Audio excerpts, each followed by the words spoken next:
I'm Chris Carter of the Locked On Steelers podcast. We got a chance to talk to Steelers GM Omar Khan at the Combine. Here in Indianapolis, myself and Alan Saunders from SteelersNow.com go over what he talked about, how it involved Kenny Pickett, and other moves. That and our thoughts on the defensive backs as we got to talk to them at the Combine, all here on the Locked On Steelers podcast. Let's get into it.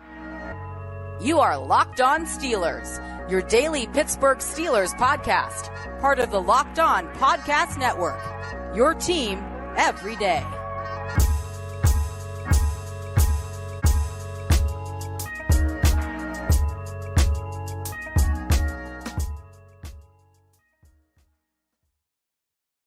Hello and welcome to the Locked On Steelers podcast. I'm your host, Chris Carter, bringing you your daily dose of all things in the Pittsburgh Steelers. As always, you can find the show on your favorite podcasting apps and on YouTube. Like this video if you enjoy it. Subscribe to this YouTube channel to get all of your daily Monday through Friday episodes, as well as our bonus content. Thank you for making us your first listen every day because we're your team every day. And today's episode is brought to you by FanDuel.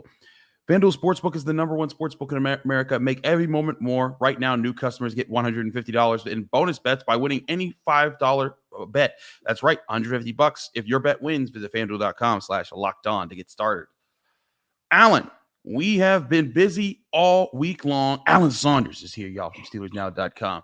Sorry, I feel like it's crazy. You and I have been hanging out a lot. We have had some adventures. You've lost to me in darts quite a lot. Just had to get that in there. But it's fine. We'll get back to the Combine stuff, but because of the unfortunate passing of Omar Khan's family member, we weren't able to talk to him early in the week. But now that we got to talk to the Steelers GM, he did get to talk, and I think the biggest things to take out of this is just how he responded to quarterback questions with the Steelers.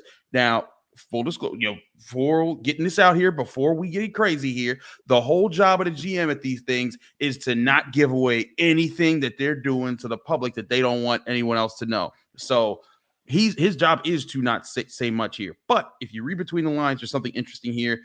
Alan, we're going to play this clip of what he said when he was getting asked about Kenny Pickett. Can you guys as an organization still have full faith in him, or does he have to show you something in this third year?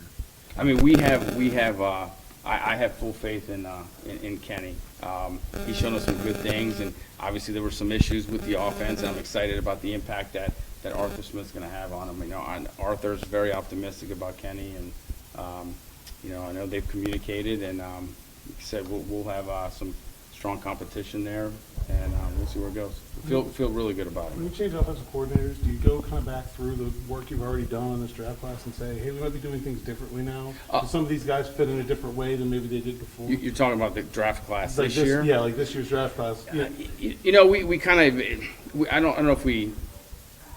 I mean, it changes things a little bit, as we've met and understood some of the things that he'd like to do. But we have some good pieces in place here. We have some good football players on the offensive side. So I guess it takes you take that into account a little bit. But overall, we evaluate. We try to evaluate everyone the best as we can. You just kind of quickly sum up what do you think maybe the sort of core characteristics are of what Art is trying to do, and what do you think that maybe mentality of your offense is going to be? Yeah. I don't know from the mentality if anything's changed. I mean, you guys know we like being a physical football team. But I'll let him answer those at the right time, or Coach Tom when you guys get them in March. So, Alan, I wanted people to also hear your follow-ups there, talking about Arthur Smith, or what the Steelers offense is going to look like with him at OC. What's your reaction to just how he's answering there, and just that combined with what we already know about the Steelers quarterback situation? Well, I think it's pretty clear that, I don't know, Kenny Pickett's starting, right? I just feel like it almost feels like it's been decided. They say they want competition, but then they say they have full faith in Kenny Pickett. If you have, first of all, these things are contradictory, right? If you have full faith in Kenny Pickett, then why do you need competition? You only need competition if you don't have full faith in Kenny Pickett. That's very clear. But I don't. It just seems it seems obvious that that's what is going to happen here. So there's going to be a competition at the quarterback position. But anybody that comes here is going to come here with the understanding that they're going to be at best competing for this job. They're not going to be getting it, which means you're basically getting it back up to Kenny Pickett, right? I mean, like that's what's going on. I agree with that assessment. Like Kenny Pickett is not out of the plans. Like they are not looking to replace him. They're going to bring someone in that if he doesn't play well, he will be replaced. But they're not coming out in this with this idea that like, hey, they're just going to go get a whole new quarterback that is definitely that is just Kenny Pickett's going to stand no chance against. And also, like, you know, it takes work to get those guys. You know, it would take a serious trade. It would take, you know, draft picks being lost, or big money being lost, or, you know, like, you know, maybe they get Russell Wilson. That's the one where I think that could be different there because of his contract situation. Technically, he could take a very small contract and still make a lot of money next year. There's a lot of stuff going on there. But as far as Kenny Pickett, like, yeah, it seems like this organization still thinks that they need to give him a chance. And the players that they're going to bring in, whether it's Mason Rudolph, whether it's Ryan Tannehill, and also Omar Khan did say that they've, you know, spoken with Mason Rudolph. Doesn't mean he's coming back, but there's been communications there with his representative. But it's clear the Steelers' whole thing here, like the faith in Kenny Pickett. Yes, they're going to bring a competition. I think the faith is that he has to be able to stand tall against competition, because like if I'm the GM, and if it's me trying to make sure that I have the guy, I want the guy to not be afraid to lose his job, to not be flustered by bringing in competition, to prove like, hey, you know what, I need to prove that I can be the man. And it'd be different if it was like, you know, if he was proven, like if he was Patrick Mahomes, if he was Josh Allen, like, you know, if he was you know, Jalen Hurts, those are different things. Like when you're proven, but Kenny has to prove it, and there's been flashes, there's been moments, but he has not had a complete game. He has not had a great stretch of games, or even a good stretch of games. I'd say he's had like decent play here and there and clutch play, but I think it's a very reasonable place. Like, hey, you still got to prove it. But it's okay to say, hey, we still have faith that he can prove it. I think the first thing you said there makes the most sense to me. Is it just feels like they're trying to put themselves in a better position for what happens if Kenny Pickett turns out not to be the guy. Mm-hmm. But that's going to have to be like the competition solely rests on Kenny Pickett, not what the other guy does, right? It's just right. If Kenny can come in and be good enough, or better at least, then he's going to get chances. It's just, okay, what happens if he's not? That's really what this competition. The competition is Kenny Pickett versus Kenny Pickett. Can he show improvement? Omar said he felt like there's reason to believe that Kenny Pickett can be significantly better in Arthur Smith's offense. He basically blamed Matt Canada for a lot of the problems with last year's offense and said, you know, we had problems with the offense. We made a change. We feel like he can be better with Arthur Smith. So what Omar's throwing out there is Kenny needs to be better. They're acknowledging that Kenny needs to be better. The competition is Kenny versus Kenny. Can Kenny prove that he can be better? And if he can be better, then he's our guy. And if he can't, then this other quarterback or quarterbacks that come in are going to be in a position to replace him. But it's not, like, let's be real, it's not really going to be a competition, right? Like not in the traditional sense of things, because they're starting out with Kenny Pickett as their quarterback. Right. No, I feel you on that. I also thought it was interesting when he was asked about, you know, Justin Fields trades. This was his response, and it's interesting how I've seen this response interpreted on Twitter in either direction. But here's Omar Khan when being asked there. Omar, you're going to be asked about that over there, so I'll give you a trial run. All right. You trading for Justin Fields? I'm not going to go into details about the conversations that we've had, but like I mentioned earlier, I can tell you that I have an obligation to look at every avenue that's out there to try to make us a better football team. How about Kirk Cousins and Russell Wilson? Everybody else who's been rumored to sign. Yeah, same answer. There was discussions? So, like, it's kind of like a tongue-in-cheek there, but, like, it's funny. I saw some people being like, see, he's not making any big moves, or, you know, at quarterback, and other people saying, see, he's looking into making big moves at quarterback. But I just think it's funny how those type of things happen. But again, it's when you're talking to these guys, you got to read between the lines with stuff like that. And when they're talking about what the competition that they're bringing in, if you're bringing a competition for Kenny Pickett, it means you're not getting one of those guys that they just named, because those guys, most of those guys, those aren't competition guys. They're taking Kenny's job, and that's just going to be that guys. Yeah, and that just doesn't seem to like. Again, like the statements are kind of contradictory, right? So like it's really hard to make sense of it all. And he's kind of talking out of both sides of his mouth, right? I mean, he's saying like I'm not ruling anything out. And I get it because like, okay, like do I think the Steelers are likely to trade for Justin Fields? No. Do I think if the price gets down to like a 2025 fifth, would they be like, well, shit, that's nothing. Let's go. Like, like maybe, like, do I think they're going to trade for Sam Howell? I don't know. I mean, probably not, but maybe Washington makes it interesting. I think he's trying to leave doors open and not close them with his words, right? And I think that's,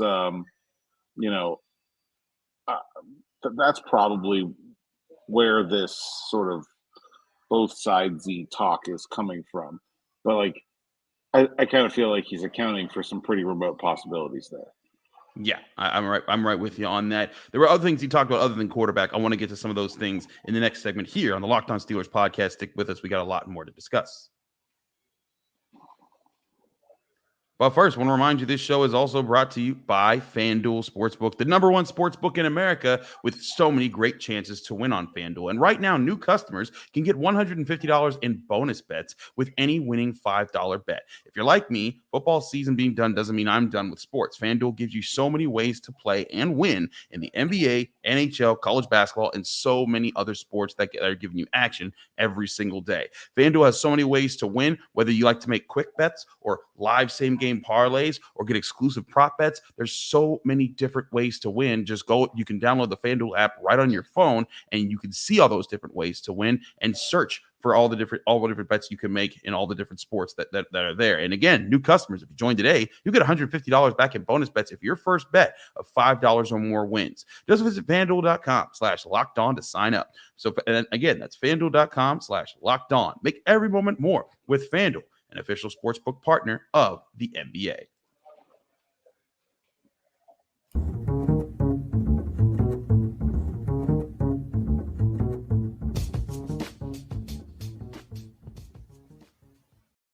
Back here on the Locked On Steelers podcast, I'm your host, Chris Carter, here with Alan Saunders of SteelersNow.com. Alan, let's get to something else here. This is a question by our guy, Nick Farabaugh, that I thought was really interesting because I thought this would be another one where Omar Khan would kind of talk out the both sides of his mouth. But I liked the way that he was kind of definitive about this question. It was involving Broderick Joens. Here's Omar Khan. Omar, you started Broderick at left tackle, but he moved to right tackle midseason. Do you guys kind of view him as a versatile tackle now, as a right tackle, or a guy that maybe you guys want to move back to the left next year? Yeah, he's, I've said this before, versatility on the offensive line is important, and he proved that he could play right tackle, but he was drafted to be a left tackle, and eventually he will be a left tackle, and when that is, time will tell, but he was drafted to be a left tackle. So it's been one of my theories that the Steelers could be in a position with this draft class where they could see a top tier left tackle and be like at 20 and be like, you know what, we're taking him, and just be like, hey, you know what, we're going to go into camp. We're going to see who's the better left tackle. Whoever isn't goes to right tackle, and you have just a good problem on your hands. But giving that, do you think that, with that, if Broderick Joens really is meant to be the left tackle, is that a change there? Or is this because he did kind of leave it there, him to transfer to left tackle, when it's time to do so?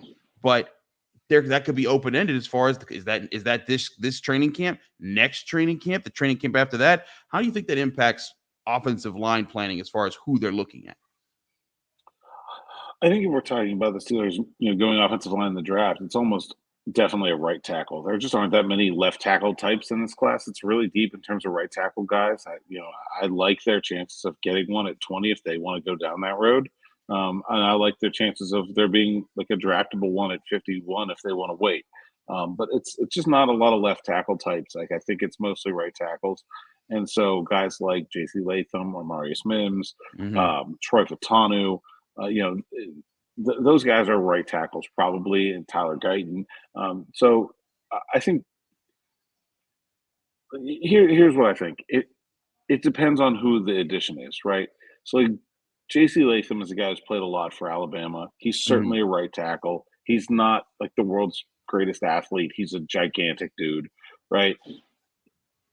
I think if you draft him at 20, or maybe you would have to trade up a couple spots to get him, whatever, then you could come into the season and say, J.C. Latham's our right tackle, Broderick Joens our left tackle. We got our people in the places where we want them to. Let's go.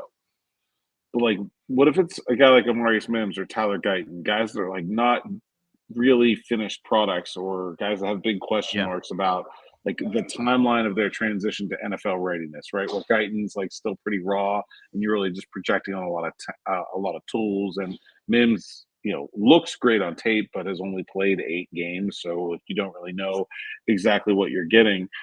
If you draft one of those guys, I would think that they would not start right away. Broderick Joens, I think, was a better prospect than those guys and did not start right away. So then you're probably going into the season with the status quo, Dan Moore on the left side, Broderick Joens on the right side, and then you're going to be wondering mid-season, do we want to flip Broderick over there now, or do we want to wait until 2025 to make that change? I'm not sure what they're thinking there, but I think that's probably the cause of the uncertainty, right? It just depends on who they get. If they get a guy who's a second-round pick, Patrick Paul, for example, out of Houston, another big dude, kind of reminds me of Max Starks a little bit. He's definitely not going to play this year, right? He would sit. So then I think it would just be like another year Broderick on the right. But Dan Moore's in the last year of his contract. We know that he's not getting re-signed. We know that spot is Broderick Jones eventually. To me, it's just the question is, does it happen week 1 this year? Does it happen at some point during this season? Or does it happen week 1 in 2025?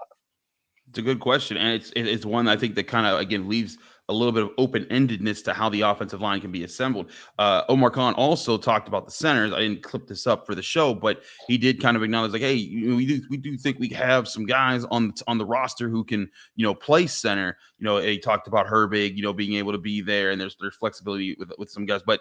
That was one time where he kind of not buckled, but he kind of let on like, we're gonna go get a center, guys. Okay, we got him that time. We got him to say something. That was like the one time where it was like, yeah, all right, admit to us. And I think that was at least one concession he made without like saying it full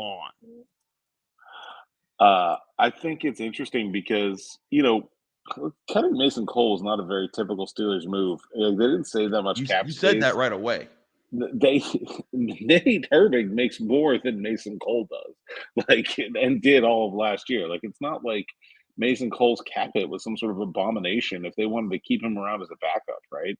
So, like, they're really paying themselves in a corner at center, which is something they really don't like to do.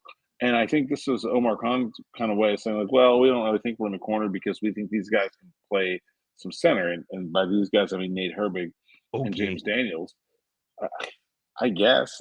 I guess maybe they feel like they don't need to sign some kind of stopgap free agent where if they're feeling good about getting a Jackson Powers Johnson or a Zach Frazier or a Cedric Van Pran early in this draft, that maybe they don't need to go out ahead of time anyway and go sign a guy like Brian Allen, for example, who's cut by the Los Angeles Rams not that long ago. A guy like Aaron Brewer has some ties to Arthur Smith. Maybe they're just willing to roll the dice and go into it with looking at the draft class because of the abilities of these guys.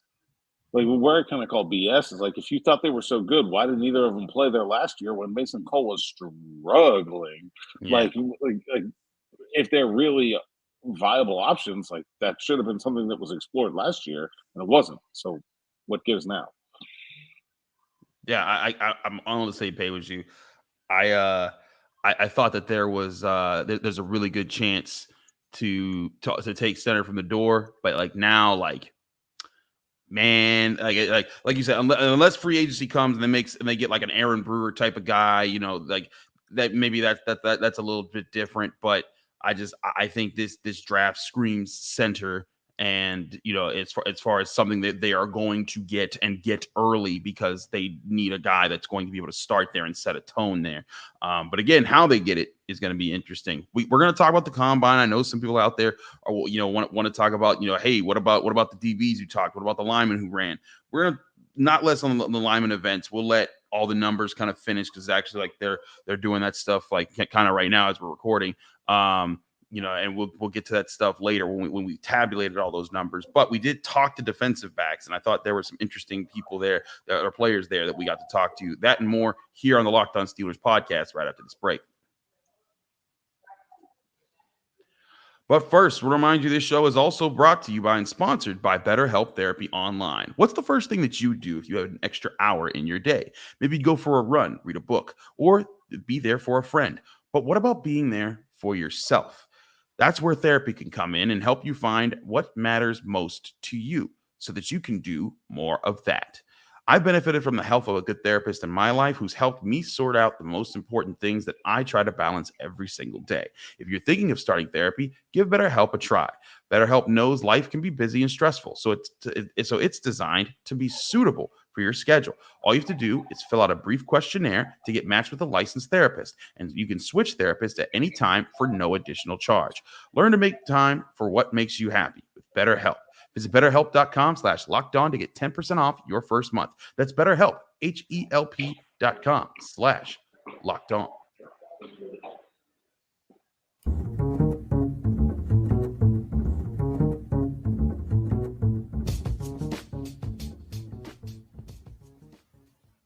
Back here in the Locked On Steelers podcast, I'm your host, Chris Carter, here with Alan Saunders of SteelersNow.com. Alan, before we talk about the actual DBs in the draft class, I did ask about Patrick Peterson.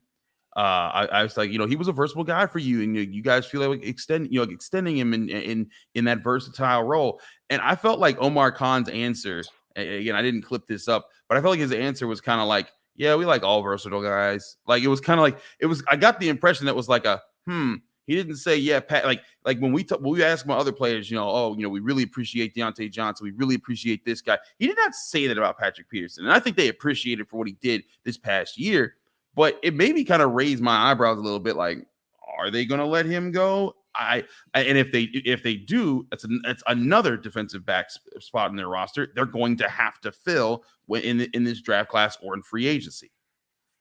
It's funny because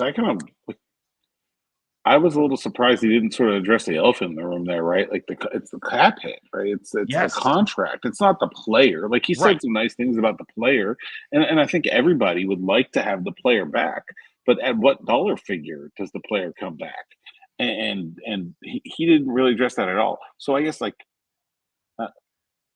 don't really know how to interpret that. It kind of sounded to me like he was coming back. Even like it's a $9.775 million cap hit for 34-year-old Patrick Peterson, who's not even really a starter anymore.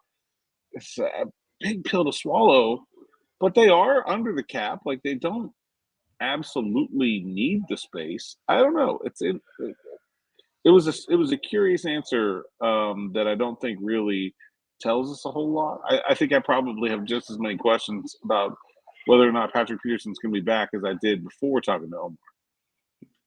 I thought it was just interesting the way that he gave a lot of non-answers in his responses, but also like the way he did that. But let's get into the DBs that we saw or we'll talk to on Thursday at the combine.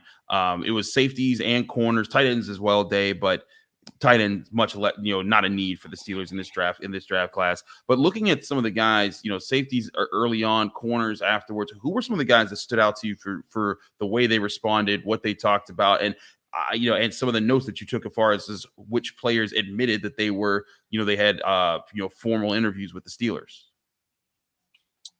Yeah, I mean, it was good. We talked to a lot of the corners, and the Steelers really seem to be.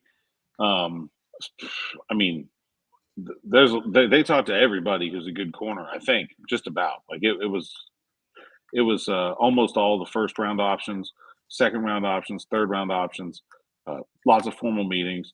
So I mean, they get a limited number of those formal meetings. I think it's like 45 or 48 or something like that.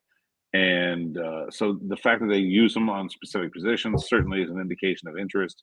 We know they're interested. Some other guys, like they did not use a formal interview on Quinion Mitchell from Toledo. They also sent scouts to go see Toledo play twice this year, and were all over him at the Senior Bowl. So, like, you know, just because a guy isn't on that list doesn't mean they're not interested. It just may mean that they feel like they've already done all the work they need to do about him. Also, Quinion Mitchell probably not going to make it to the Steelers at 20 right now. His stock has been. And when he runs at the combine, I think he's running. I think he is running, right? Yeah, he's supposed to. Yeah. And they run tomorrow night. Or tonight.